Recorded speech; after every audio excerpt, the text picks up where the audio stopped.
Mala manere kwani yeshu ner mala wo kondial chelo dan tes ka chak dan ko cha changa ma pot kon ka cha yop kon changa raw ka pa raw de lu kon ko dan ta loaj en nyumoro ne tina chelo dan tes ka le ka wo ko dan aponya wo ka je ta kon ka sabad school lesson en bakelien changan jol ka jen ko ta nyam ta kon tena aliak ta kus ko ba kon chu botin kamen goren go dara tiam kore changame bana je chu to ke memory tax dan ba kon je ka jarmaya shoko bangon ko la bat jare wudo ngwan la de jen go karama liakro aro liake kaname ko che chup loide ka cha ngach en wo agan ko na kus melet kun no goya lukane siang shungni wi mon ko ka ken titi nakato lara kwar nakus amen tana pal kel ponya lo keji wi kwam kwara do gwara alyak lo keji kot chakda chilo ka tes michinal kene pinchak kabar kene lulupine katindi alan taredian gwara larga jita loaj ko chiko pot chiko yup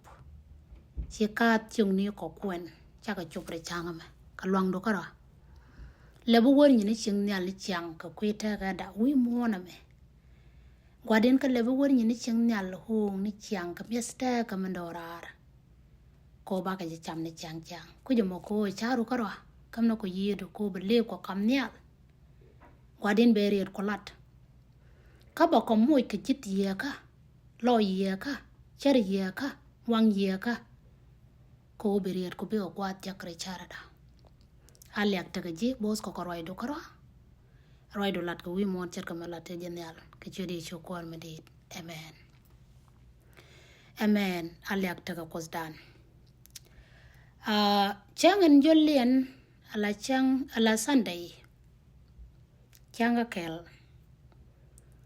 men tiem ko kon ke lat ko kon re changa me enuk kene luk chunga janan banaling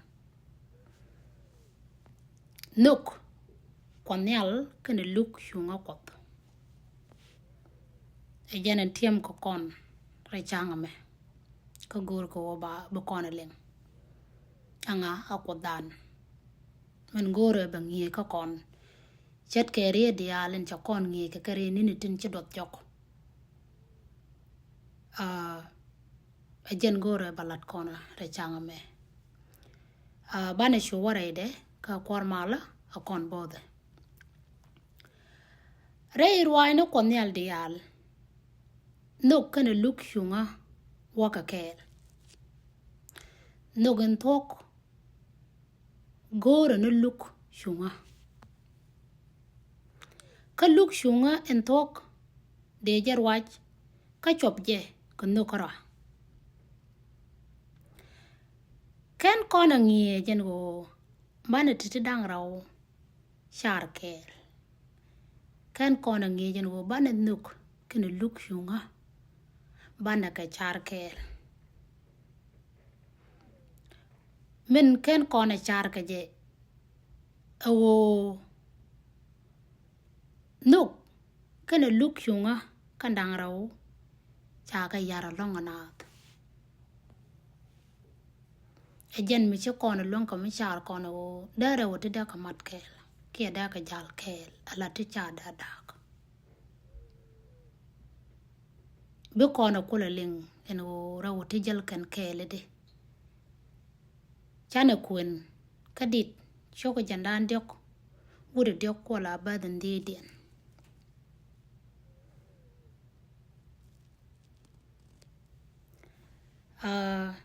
dit choko jandok wude dok badan de de la de je kajan noko ni chuong kana tok wimon chatiang kono kot nyal amen jarieren chana lingana mo ko kwi chuongo kana tok kono ka Isaiah bo Choka jan bakel with a kel. Kuala bath badak. Tiam ko kon.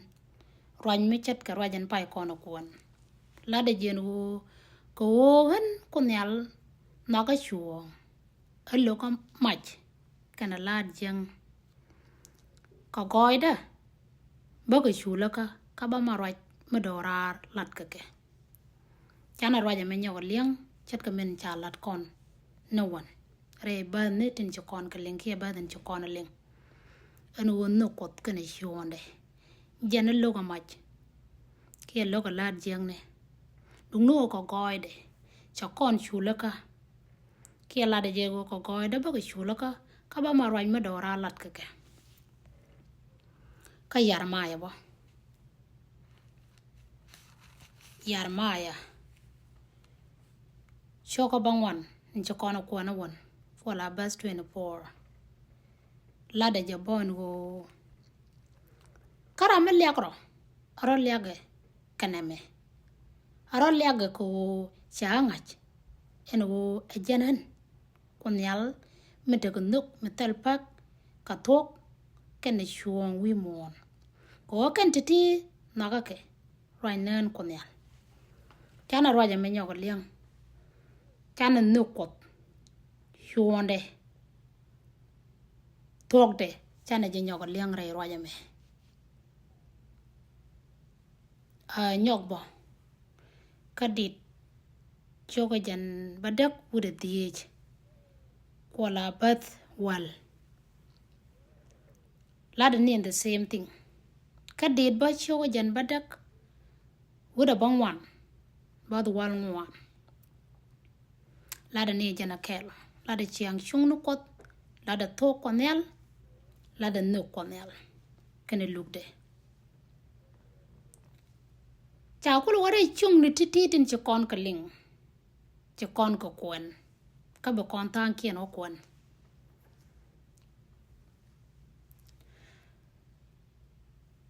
Angumi chikena nyuoth kon kia buay nguka. Chikena nungo. Ka kwi ko odier kot. Ka kwi lok shunga wimon. A buay mi da ngu chikena nyuoth kono. Angu chiken kon ngiye ke jamo. Angu chana ling re diena. Ka bong nu titi. Chaja lad a joj. En wo kut nogo nu luk shunga. Re ruay no kot. Char no ka. Kana luk shunga. Kate cha mat kel. Tubum dag den. Cha ko lad raja menta me. Me ling kona me. En go re ruay kot. Char no ka. Kana luk shunga. Kate cha mat kel. Tubum dag den. No kot. Kana siang chung ne kot. Waka kel. Kajen diere long. Ko wo ba siang chung ne. Kana luk shunga. Lat rewa me. Kunyal diere halong. Ko wo siang chung ne. Kana nuk. Ko luk shunga. Ba lat rewa me. Ko kuja mo. Shugo ko shoot. Atel pak. Ko kwi luong ni tijak. Dial. Amano mut. Dura. Kia dueri. Kada temne kaja. Kala tijak. Kana yak. Chani. Kana man joni. Kia rametelwang. Kut. La shoda ni chiang. Ko goke. Ko kwi ko wona. Chika nong ni chiang me jak. Lat kana ngot duer. Lat kana temne kaini. Chiang kana chani jak ka yaka ke. Man joni. Amane rametelwang. Jana lat ka wimon. Ka janan kuala lat konan wo. Alat titi rawoti. Kan kon ka char. Kia kan kon ka ngiye jika tida jal kel. Ko wodi shikon nuk. Kana luk shunga shikona yara. Achang na me. Lana jek tungwan. Kana luok. Tuduer. ko da jen karo ni chiang la da goy no ka lung mi chuong kene chiang chung ni wi mon e jaram let ken ko nyal karo chang ne me chena lan ne duor ki jek tongwan ko nyal eni jen karo ade let goy le nuk let luk mi chuong kene chiang chung ni wi mon eni jen karo ka kuja mo rei ruai no ko dial ne te ngas ke kot la na ka ni luk kot alamin mi goa alamin goa along ko no nga duch la jeng ni kana ne tin ya kanat ka no nga luk shunga kana loñ rami choike e luk jek arwañ mi goa na me ne tin ngat ko kot na ka luk shunga kot kamen kula goa long alat ko kona dame wa point den kunyal la nunga duch la jeng ni ne tin ya kanat ne tin nunga no luk kala nunga no luk la duwe janat ki duwe jalet jeng ni ne tin ya kanat ka nunga lung mi shuong ka loñra mi cha chuch ka luk jek ka tok chiang chung ne ken luk chung ni ken ka kang kuma ka kos kuma kot goye no ka kot e luk shunga ken chiang chung ni amen cha work chiang chung ni ken luk shunga ka ken kang kuma ka kos amen kuma kot goye no ka kot cha wo luk shunga ken chiang chung ni taka ka dang ma dir ke kuma ne tin jek tin tare wa me tere ko ne luk dura ka kwi ko ba dor jak kana bom cha kuma kot kene kuma ne wa ti cha ga da men par che kona ne no taka ka dang ma dit cha la ne kuma kot je luk shunga kene chiang chung ni bat kuma ne wi mon o ba dor jak kana bom taka ka dang ma din ma len kona tam re roi kot che kwai loaj kana tok romat kel chiang chung ni kana mal chigorochim amen amen haliagata kos michi kona nyogo kuene nyok kadit chogo jan bade wude diech badan walien kan kona kuene nen ba nok pon go kona mat ka ba natin channeling nen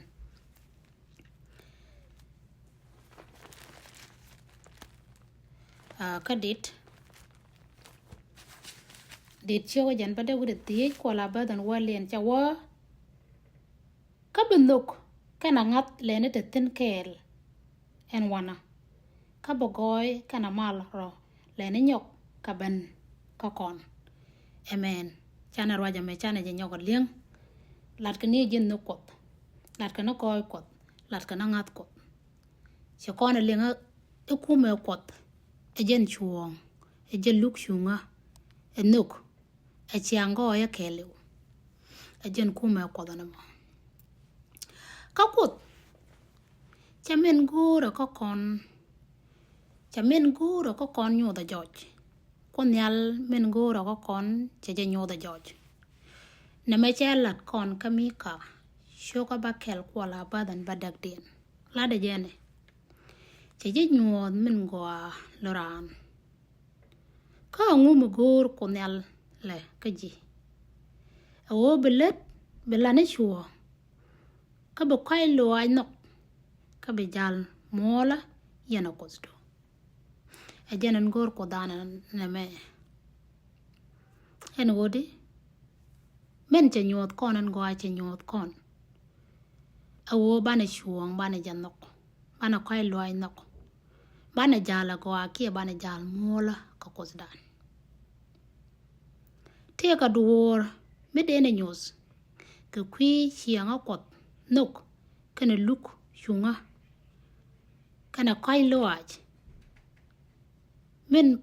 men ba rede ejen meladar men da kona nyot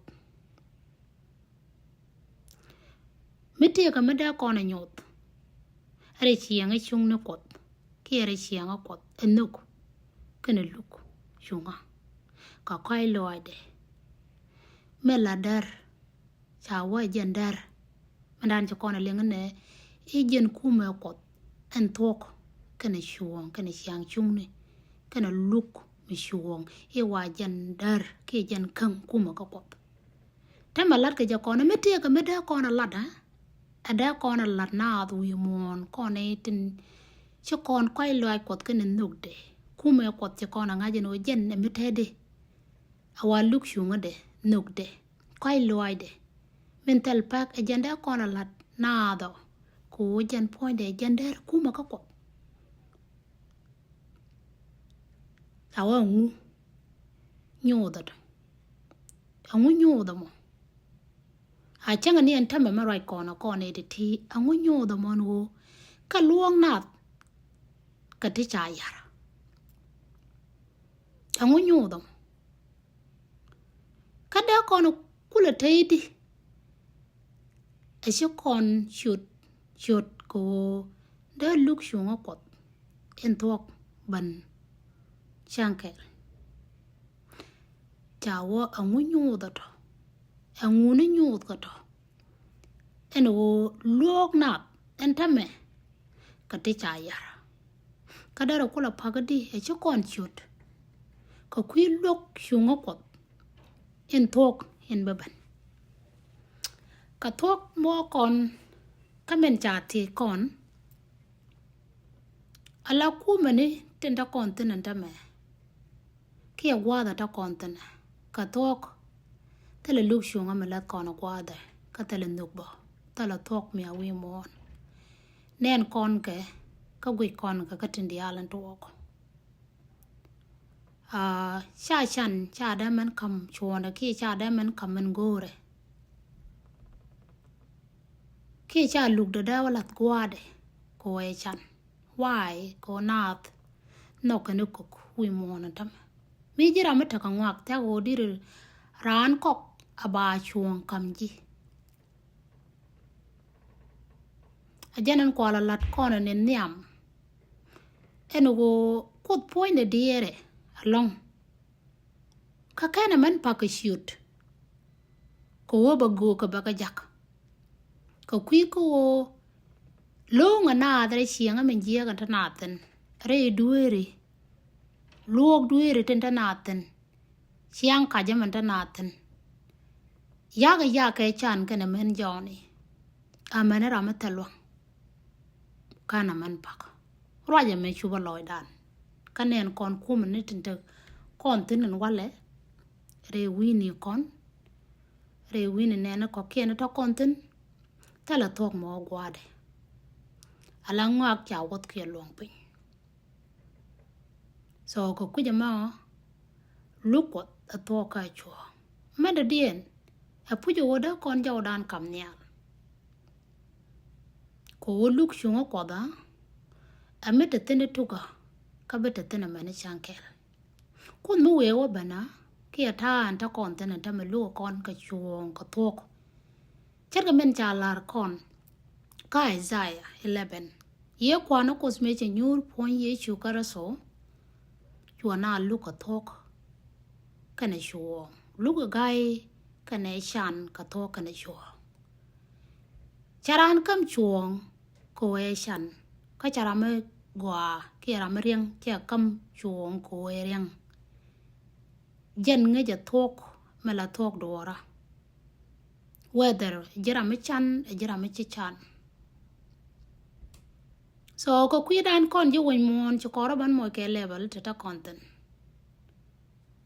Ko da no go da ko ideal. Char ke men chalat kon anin.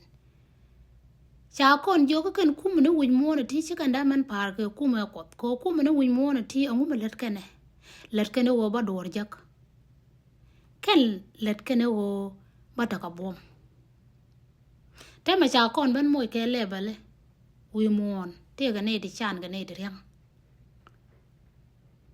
so kot lu ka to ka de sho mo we wo ban ke ta lu kon ta me la de chong da kwa de ko kon di al ni am de para kon but kon yal no ko je longon go da kon roje melat da kon shoot da kon jawdan kam nyal ko de luk shungo kot entertain en wallet ma entertain tuka ka betertain men bo ka betertain men shankel da kon la naad jen quality kon an gwada men en go de ko le taydi a shi kon shoot ko de lukot de luk shungo kot en tok ban shankel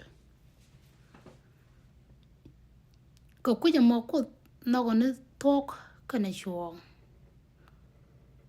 le de jo kon da kon tok lat kwade kada kon shuong da kon lat kwade special kon ne de la ne kot ko na mero ja ko kon ka shi wo charoi ka win mon kele baro ja karame shi kume kon ngach en wo jene kume tede bu kula nyogo jien ka bi wala ne den koken den kan jangach jen kwal lat kone wo da kon shoot da kona jogun wo nana me ko kuje mo ala ga ta kus ere de ala te ka poda men cha dak bu kwar mala be jamat kon ka men cha matin ka chira lot kerwai ne ke be ja wuch ala ga ta kus dan be kon chu pa kana ka chudi chu kon me dit amen bana riat pala matot chu la nyok kilo ka te chak da ko chu ko bodre ri ni ko men kan ka chop be chop ko kusda kwadin ka men chamaten ka chang rana be ja wuch alyak ta jere ri ni ko tin go ka chudi chu kon me dit amen